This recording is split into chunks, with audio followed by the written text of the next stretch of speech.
The golden rule of habit change. Why transformation occurred? The game clock at far end of the field says there are 8 minutes and 19 seconds left when Tony Dungy, the new head coach of the Tampa Bay Buccaneers, one of the worst team in the National Football League, not to mention the history of professional football, start to feel a tiny glimmer of hope.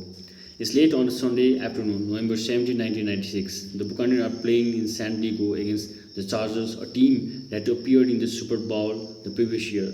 The Bucs are losing 70 to 16. They have been losing the all game. They have been losing all sessions. They have been losing all decades. The Buccaneers have not won a game on the West Coast in 60 years, and many of the team, according to peers, were in a grade school at last time the Bucs had a victorious sessions. So far this year, the record is 2-8. In one of those games, the Detroit Lions, a team so bad it would later be described as putting the lace in hopeless, beat the Bucs 21-6, and then 3 weeks later beat them again 27-0. One newspaper columnist has started referring to the Bucs as American Oregon doormat.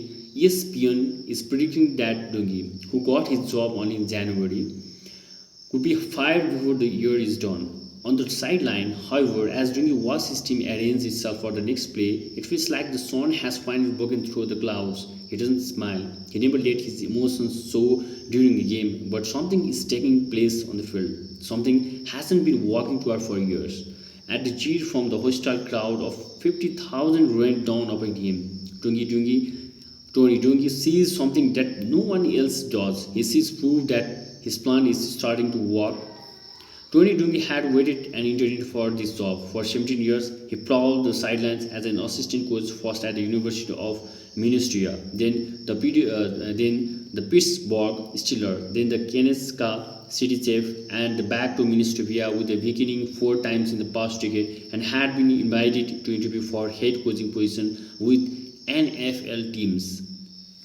All 4 times, the interview hadn't gone well. Part of the problems were Dungy's coaching philosophy. In his job interview, he would patiently explain his belief that the key to winning was changing the players' habit. He wanted to get players to stop making so many decisions during a game, he said. He wanted them to react automatically, habitually. If he could instill the right habits, his team would win, period. Champions don't do extraordinary things. Dungy would explain they do ordinary things, but they do them without thinking.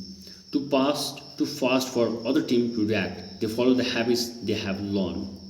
Thank you so much.